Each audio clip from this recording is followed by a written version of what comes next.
سڵاوی گەرمتان لەبێت. ئەمڕۆ تیمی بەرنامەی گەشتوان هاتوین بۆ ئێرە. ڕۆژێکی زۆر تایبەتە. ئەوەی لە پشتمانەوە دەگوزارێت ئەوەیە کە ئەمڕۆ فستیڤاڵی ڕۆژی جیهانی شاخە. ئەمڕۆ زۆربەی هەرە زۆری گروپە شاخەوانیە چالاکەکانی کوردستان لێرە لەم بۆنێدا بەشدارن. لێرە بەڕێدەکەوین گوڵگەشتێک دەکەین بەنێو ئەو چیاو شاخەیە لەوێ لەبارەی ژینگە و لەبارەی ڕۆژی جیهانی شاخەوە کۆمەڵێک گفتوگۆی بە پێزمان دەبێت.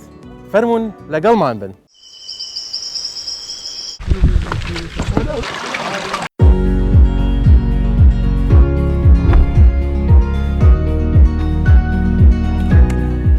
البته ئەمڕۆ ڕۆژی جیهانی شاخە و فیدراسیۆنی شاخەوانی کوردستان ناوەندی سۆرە. فێستیڤاڵی ڕۆژی جیهانی شاخ لە ڕەواندز و گەلیمێگر ئەنجام دەدات. جوانترین دەستپێک بۆ هەر کۆڕ و کۆبوونەوە و مەراسیمێک ڕێزگرتنە لە خەباتی شەهیدانی ڕێگای ڕزگاری خوازی کورد و کوردستان چەند ساتێک لەگەڵ مارشیە ڕەقیب بە بێدەنگی دەوەستین.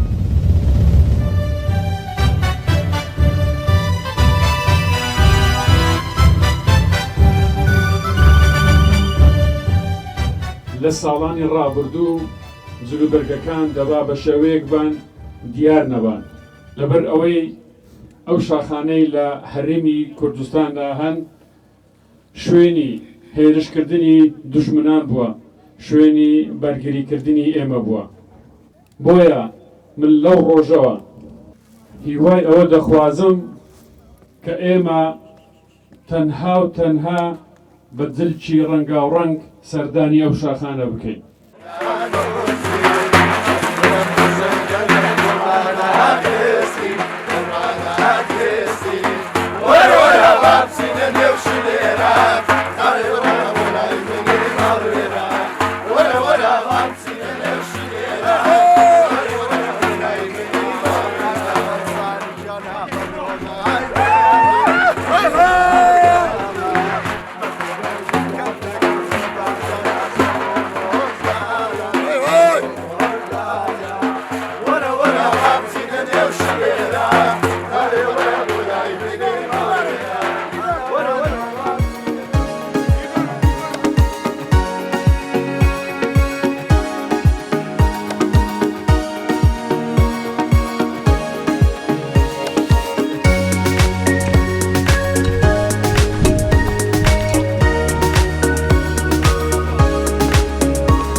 کاک مەولود ئێمە کە بەڕێکەوتین هاتین ئەم تابلۆیمان بینی ئێمە گەشتونەتە خاڵی ئەلفا ڕۆت لێرە. ئەمە باسێکی ئێرەمان بۆ بکەی بیرۆکەی دروستکردنی گونجاوترین ڕێگە بۆ سەرۆتکەی ئارموشە. سەرەتا بەخێر بێن و دەستخۆشتان لێ دەکەین کە ئەو هەلەتان بەمەدا ئەو کارە گرینگە کە لێرە کرایە پێشان بدەین. ئێرە چیای ئارموشەیە یەکێکە لە سەختترین و جوانترین شاخیان لووتکەکانی ئیدارەی سەربەخۆی سۆران کە بڵێن. ئەو چیایە پێشتر هیچ ڕێڕەوێکی سەلامەتی نەبوو کە گونجاو بێت بۆ شاخەوانی بۆ چالاکیەکانی شاخەوانی. لە پاش ئێمەوەکو گروپی شاخەوانی ئالفا بڕیارماندا دەست بەو کارە بکەین و هەموو ڕێڕەوە سەلامەتەکان دەستنیشان بکەین بۆ ئەوەی شاخەوانان بتوانن سوود وەرگرن لەو ڕێڕەوانە. ئەوە سێ ڕێڕەوەمان دەستنیشان کردیە. کە لە هەریەک لە بەرزایەکی جیاواز دەست پێ دەکات کە کورتترینیان لە 800 متر لەسەر ئاستی دەریا دەست پێ دەکات و بەرز دەبێتەوە تا لووتکەی شاخەکە کە 1902 متر لە ئاستی دەریا بەرزە. هەروەها لووتکەی ئەم شاخە بە 1982 متر لە دەوروبەری خۆی بەرزە. یەکێکە لە لووتکە جوان و سەختەکانی دەبەرەکەمان. هیوادارین بەو کارە توانی بتەمان کارێکیان خزمەتێکی بچووکی شاخەوانیمان کرد بێت و ئەو ناوچەیە. دەستان خۆش بێ زۆر زۆر سپاسکەواتە هەر کەسێک بێتە ئێرە بە پێم نەخشێت توانێت بە گونجاوترین ڕێگەدا سەرکردە سەر لووتکەکە. زۆر سپاس دەستان خۆش بێەوە گەرکە گرنگی کە کردتانەوە ئەنجا ئێستا لەگەڵ جەماعەتا سەرەکەین بەڕێکەوین بۆ شوێنی خۆمان کە لێرەیە. بەڵێ دەست خۆش زۆر سپاس فەرموو.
مەبەست لەم سازدانی ئەم فستیڤاڵە چی بوو؟ بۆچی ئێرەشتان هەڵبژارد؟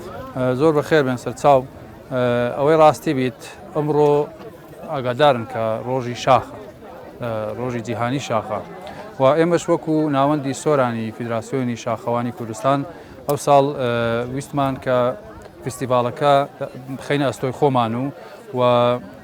بە گرنگیشمان زانی کە ناوچەیەک هەڵبژێری ناوچەیەک بێت کە هەم سروشتێکی جوانی هەبێت هەم نزیک بێت و هەم ئاسان بێت بۆ هەموو گروپەکان کە بتوانن بە ئاسانی پێی بگەن. بۆ مەبەستە باژی ڕاستە و لێکۆڵینەوەکی وێرد لەسەر زۆر شوێن گەری مێگێر کە شوێنێکی هەم مێژووی هەم شوێنێکی زۆر ستراتیژی بووە بە نسبەت ڕواندز دەستنیشانمان کرد کە فستیڤاڵی ئەمساڵ لێرە ئەنجام بدەین. خۆشحاڵیەوە کە چالاکیەکانی فستیڤالەکە باش بەڕێوە چوون. زۆر باشە زۆر باش بەڕێوە چووە دەستان خۆش بێ. قەرەباڵغێکی زۆرە بەڕێ هاتین زۆر بووین. تقریبان چەند گروپی شاخەوانی لە سەرتاسەری کوردستان بەشدارە؟ شوێنەکانیش تقریبان لە چۆچۆ 6 گروپی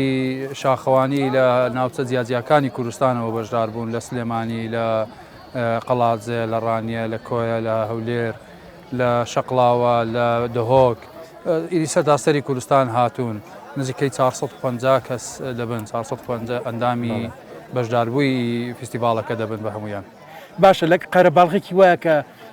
ئەم کۆمەڵە گروپە شاخەوانی و ئەم 450 کەس بۆ 500 کەس ئەبێ هاتوین بۆ ئێرە دوای بەجێهێشتنمان بۆ ئەم لەم ژینگەیە چۆن بتوانین ژینگەی ئێرە بپارێزین وەکو خۆی کە چۆن هاتوین وا بەجێ بێڵین؟ بەڵێ ئێمە وەکو ناوەند و وەکو لیژنەی سەرپەرشتیاری فستیڤال کۆمەڵە خەڵکێکمان دیاری کردوون وەکو لیژنەی سەرپەرشتی فستیڤال بە تایبەت ینی دیاریمان کردوون و هەمووشمان ئێمە وەکو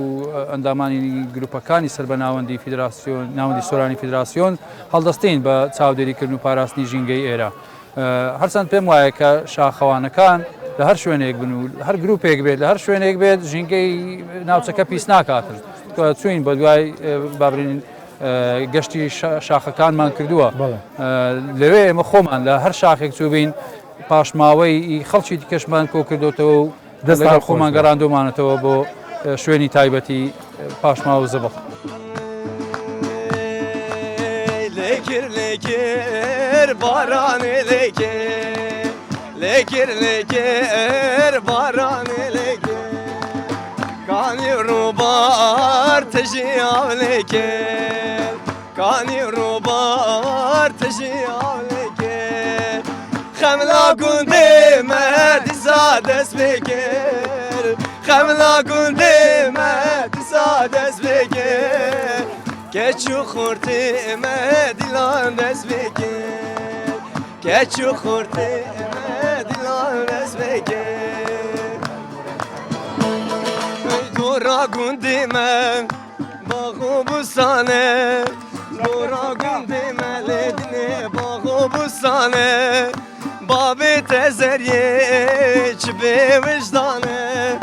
Bir sadı sine lodinohi berzane Bir sadı sine lodinohi berzane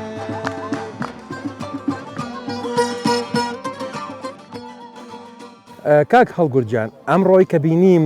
جەنابەت لە پێش هەموو گروپەکانەوە پێشڕەوی لە شولارێکی ڕێک و وزەیەکی زۆر گەورە لە پێش هەمومانەوە گەشتە ئێرە حەزەکەم پامێک لە خوارەوە پامێکی زۆر جوانت باس کرد پامی تۆ بۆ ژینگە پارێزی لەم ناوچەیە و بۆ شاخەوانان و بۆ گروپەکان چییە؟ بەڵێ زۆر سپاس طبعاً ئەو پەیامەی یان هەر قسێک ئێمە لێرەکانەوە دەیکەین کاریگەریەکەی بە سەدان جار لەوە زیاترە کە لە ناو ستۆدیۆ پەیامی خۆت بگەینی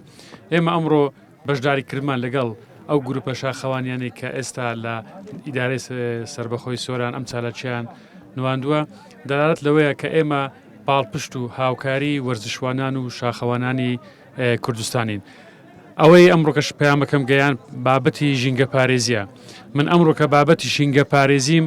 بە پێش بابەتی سەلامەتی هێخستەوە دیارە لێرەکانش مەبەستێکمان هەبووە چونکە بە سەراحەت خەڵکی ئێمە ئێستا بابەتی شاخەوانی بوویتە کەلتور خەڵکێکی زۆر نەک ئەرە ئەوانەی شاخەوانەکان خەڵکێکی زۆر ئاسایش ڕوو لەو شاخانە دەکاتن بۆ ئەمە حەز بۆ دەکەین کە زۆر جاران لە ڕووی ژینگە پارێزیەوە وەکو پێویست نییە لێرەوە دەمەوێت سوپاسی فدراسیۆنی شاخوانانی کوردستان بکەم کە بۆ ئەرکە هەستاون لە سەرتاوە بۆ ڕێکخستنەوەی هەموو ئەو گروپە شاخەوانیانەی کە خولیای شاخن بۆ ئەوەی بە شێوەیەکی پرۆفیشناڵانە بە شێوەیەکی ئەکادیمیانە سەردانی ئەو شاخانە بکەن و سەردانی چیاکانی کوردستان بکەن من هەر ئەمڕۆ پەیامێکی کەشم گەیان کە ئەو شاخانە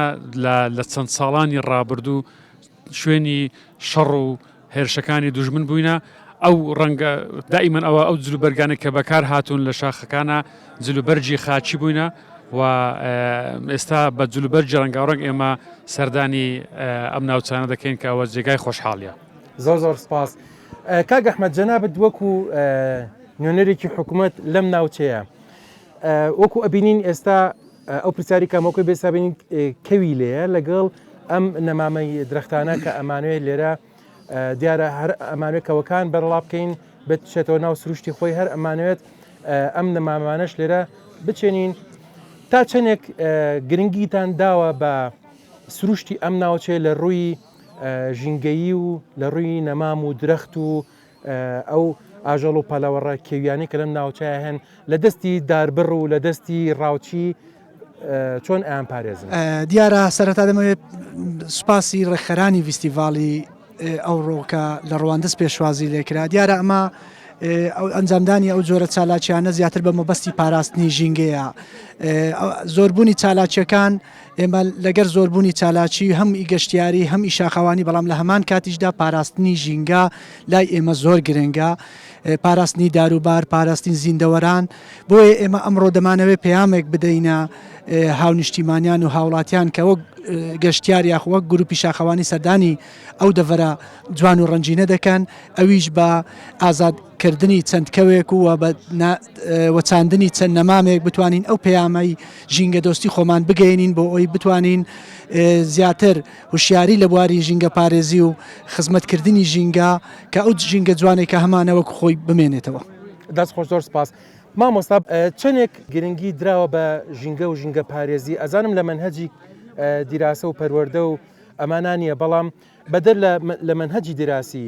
هیچ گرنگیەک باس ئەکرێ لەباری ژینگەوە بەناوی یەزدانی پاکس سەرەتا من وەک مامۆستایەکی قوتابخانەی دواناوەندی سۆران بەشداری لە گروپی شاخەوانین کرد بەڵێ ئێمە وەک چالاکی یەکەم چالاکی و ئیش و کارەکەمان لە قوتابخانە دیدی پێیامی قوتابخانەن ئەوێ ژینگە دۆستیە ژینگە دۆستی یەکێکە یەکێکە لەو کارە ناوازانەی کە ئێمە کارمان لەسەر کردووە لەبەرەوەی ژینگە ئێستانێ بەهۆی بوونی ئۆتۆمبیل لە شاردا ژینگە تۆزێک بەرەو پیسی ئەچێتن بەڵام ئەیجا ئەمە لێرانە یەکێک لە هۆکارەکان دەستکردن بە نەمامچاندن لە شوێنەکان لە ئەوی ژینگەکە زیاتر بەرەو پاچی بچێتەوە و جگەلەوە ئاشناکردنی پەلەوەرەکان بە دووبارە بە ئازادکردنیان بە ژینگە دەستخۆش زۆر سپاس ئەچمە لای کاک مەغدید بەڕێستان وەکو نوێنەری ئیدارەی ناوچێکی فراوان لە کوردستان کە سۆران بەڕاستی ناوچێکی زۆر فراوانە ئەم ناوچە فراوانە جێی سەرنجی گەشتیاران و شاخەوان و نەک هەر لە کوردستان بەڵکو لە خواروی عێراق و لە زۆربەی شوێنیشەوە لەبەر شوێنە جوانەکانی ئەم ناوچێ ڕۆکەنە ئەم ناوچەیە ژینگەی ئەم ناوچەیە چۆتە کوێی ئەولەویاتی ئیدارەکەتانەوە چەندێک لە کاری ئێوەی گرتووە و چەندێک گرنگی پێ ئەدەن بەڵێ سەرەتا لە ڕۆژی جیهانی شاخەوانی پیرۆزبایی لە سەرجەم شاخەوانان دەکەین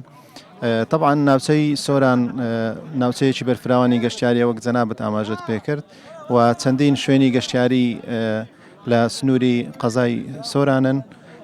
و ئێمەش بە هەمانجی لەگەڵ ئیدارەی سۆران و هەروەها لەگەڵ گەشت و گوزار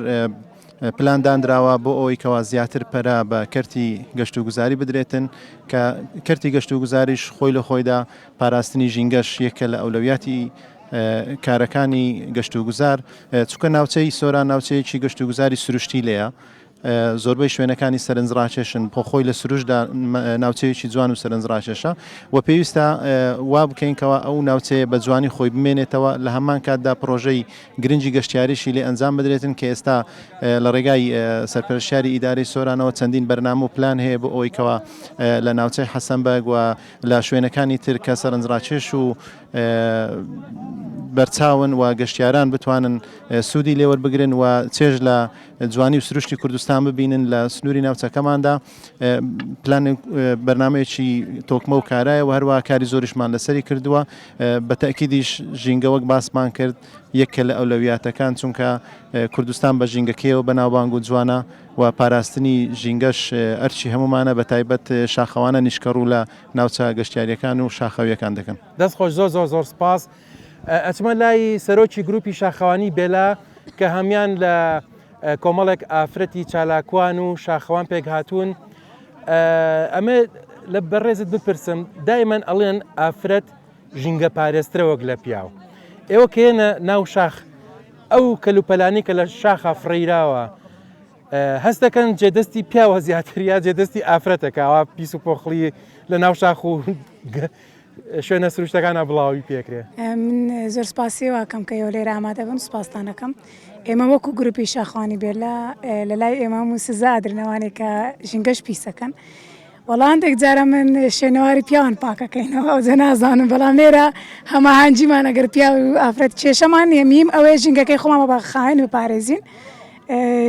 ژینگە سەروی هەموو شتەکە بێگومان خاوێنکردنەوەی ژینگە دەبێ ڕەچاوی لە پێش هەموو خاڵەکانەوە بێ ڕەچاوی بکرێت و لە هەموو جێک و هیوادارم هەندێک لە گروپ هێنا لە دوای خۆیان شوێنەواری خۆیان بەزێت ئەوە شتێکی زۆر ناڕەوایە هیوادارم لە بێگومان باشتر بۆ باشتری شەبی ئیشاڕە لە داهاتوودا. دەست خۆش بێ. خانم دیسان هەر بە لەو پرسیارە بمێنینەوە هەستەکەی بێزگە لە ماڵەوە کە ئەوەنە ئەزانین ژینگەی جوانی و پاچی ماڵ هەر بە هۆی ئافرەتەوەی هەر دەستی ئافرەتەکە ژینگەیەکی پاک لە ناو ژینگی پاک و جوان لە ناو ماڵەکانمانە بۆ ڕەخسێنن ئایا لە سروشتیشە هەروایە؟ سەرەتا بە خێراتنتانەکەم زۆر سپاسانەکەم بە پێویستی ئەزانم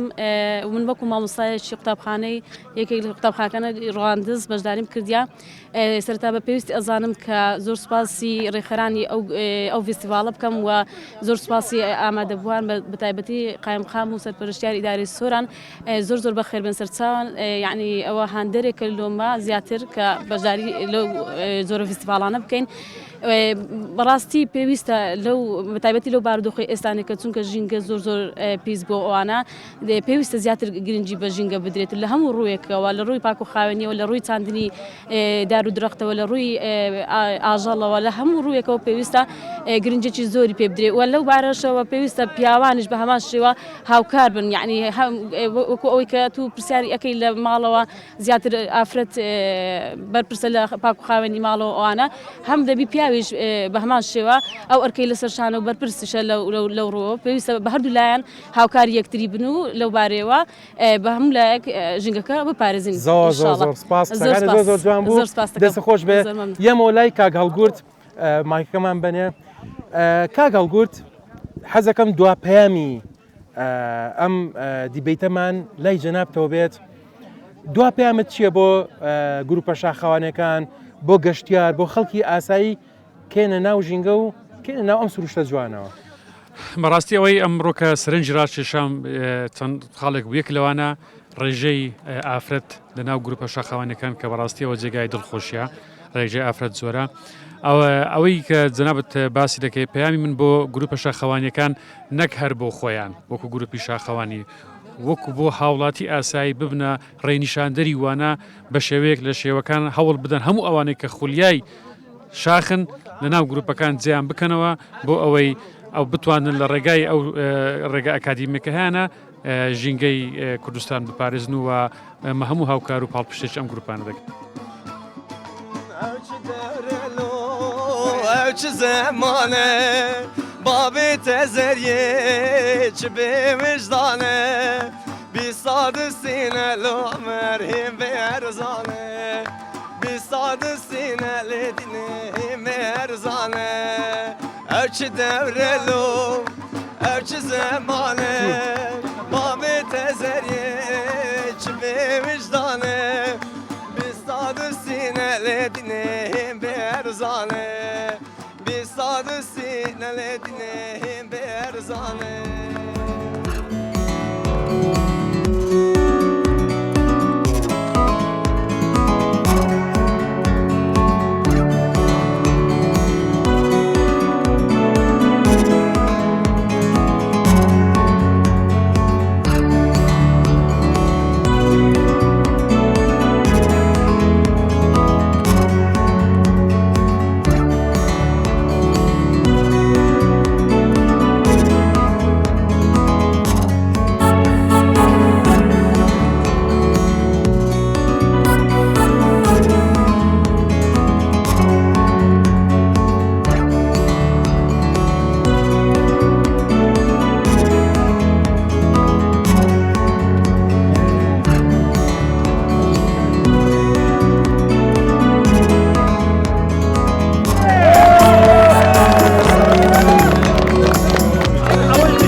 کۆمەڵێ باڵندەمان فڕێە لەو شوێنەی کە فیشەکی تاپڕی ڕاوچەکان لێرا کەوتون زۆر بەداخەوە زۆر ترسم هەیە و باڵندانی کە فڕێمانان بەیانی بەم گولە تاپڕانە هەناسە ساردیان بکەنەوە. ئەمڕۆ فستیڤالەکە کۆتایی هاو لەگەڵ کۆتایی هاتنی فستیڤالەکە و بەڕێکەوتنمان بۆ خوارەوە بەرنامەی گەشتوانی ئەم ڕۆژمان کۆتایی پێدێت تا بێک شاد دەبینەوە لە بەرنمەیەکی تر هەر شاد و بەختەوەر بن با بڕۆین فەرمونون.